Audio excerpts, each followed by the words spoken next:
Hello, I'm Cam, welcome back to our second channel video. So as you all are probably aware by now, I like to discuss travel a lot here, both because it's how a lot of people discover, learning new things about the world and discover this channel as a whole, because you're interested in learning about the new culture you might be traveling to at some point. I like to indulge that, it's how I learn about a lot of things, but also second of all, it's interesting to see how different countries have different transport infrastructures that vary so wildly between them. So, for instance, rail is a much more common form of transport between cities in Europe, whereas in the United States of America, it's almost seen as like a joke, like, oh yeah, take the Amtrak. Because fun fact, in the United States of America, there is one nationalized rail company. It's called Amtrak. It was set up by Richard Nixon of all people, I believe. And the craziest thing about Amtrak is that they have a lot of things that they do really well, like the Northeast Corridor in places, and a lot of things they do so horrifically badly, I did not believe. When I first read these things, I was like, yeah, of course that's real. But no, these, I looked into them, I've confirmed. I'll have sources just to reconfirm for you. There are two absurdly horrific, confusing policies, especially if you're European, that I wanted to go through and talk about in today's video to do with Amtrak. The first one is how Amtrak deals with time changes. The way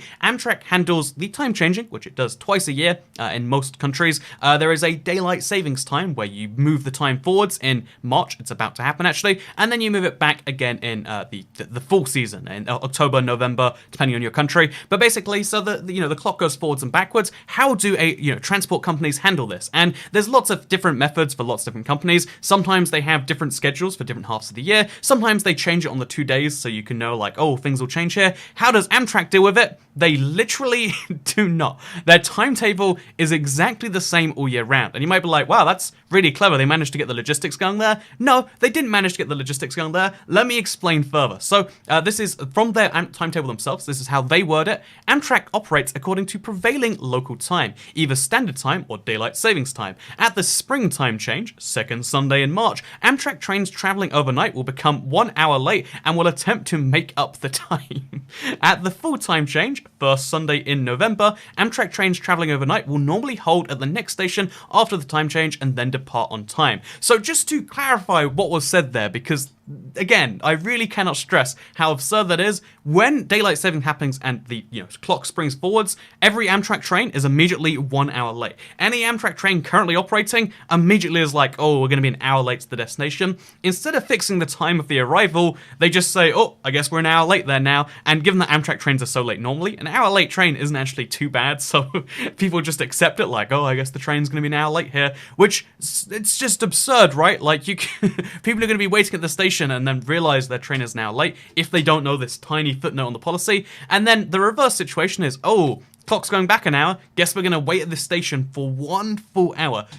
These journeys can be like, 7, 8, even 40, 50 hours across the country, and it's just like, we're going to wait here for an hour because time changes and scheduling's hard, so we're not going to. That is real Amtrak policy on the real Amtrak website, and I did not believe it, and that's why I wanted to share it, because can you imagine anything being so badly planned? I think, okay, that's kind of bad by itself, but what about how Amtrak deals with border changes? So, when it comes to, again, the United States rail as a whole, let's say, there is only one connection to another country that passengers can actually buy tickets for, and that is between the US and Canada. Canada and the US are perhaps each other's, closest friends when it comes to border crossings, but they still take it very seriously, and you might be like, okay, so there's trains that go from New York to Toronto, and Toronto to New York. How do these trains work? So, I guess what you'd have to do is in the same way you do it with the channel in Europe, you do the border formalities before you get on the train, and given that the US has something called pre-border clearance, oh, that'd be really easy. You just go through the pre-border clearance and then, you can get off where you want to. How wonderful. We've got a solution right there.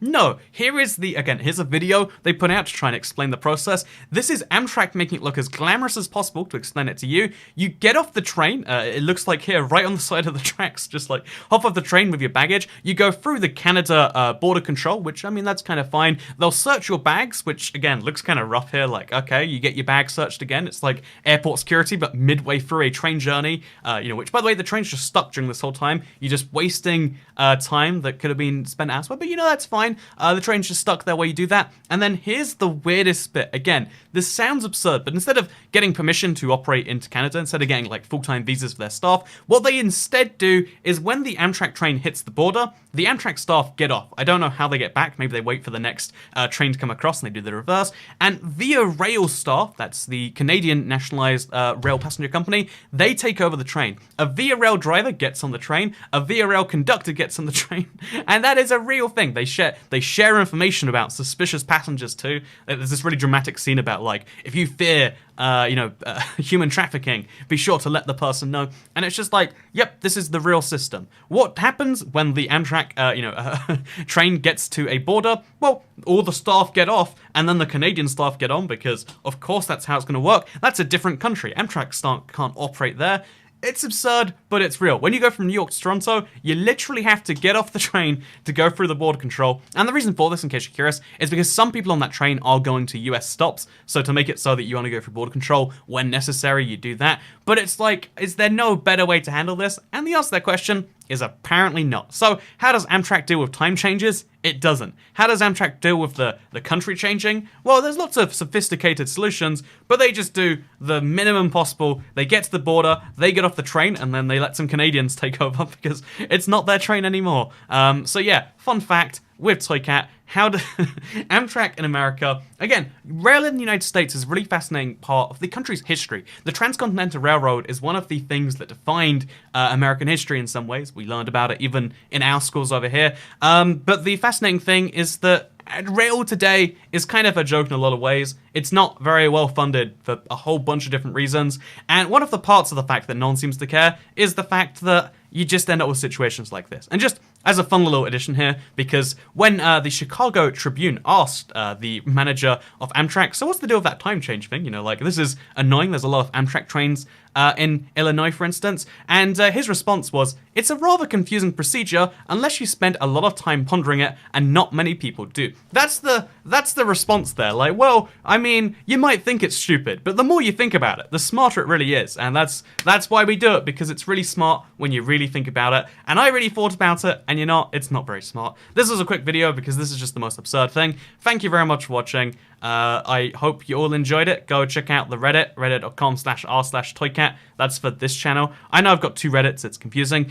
Or you can click a link in the description if you do like traveling. I recommend, there's a hotels.com link, which is, it's the booking site I actually use. You get, like, if you're curious, every YouTuber recommends booking.com or Airbnb. You get huge fees there. On hotels.com, it's something tiny. It's like 4% or something if you click that link. But I recommend it anyway because it's the one that has the best loyalty program, it's the one with the best rewards program, and the one with the lowest prices based on all of my comparisons. So hotels.com, check it out. If you have a hotel you gotta go to. Thank you very much for watching this video. Thank you to the guest editor again. We've been doing a lot of these, but this is there's a link in the description. I fear I'll say it wrong on the spot. But thank you to him, and second channel, don't care. Goodbye.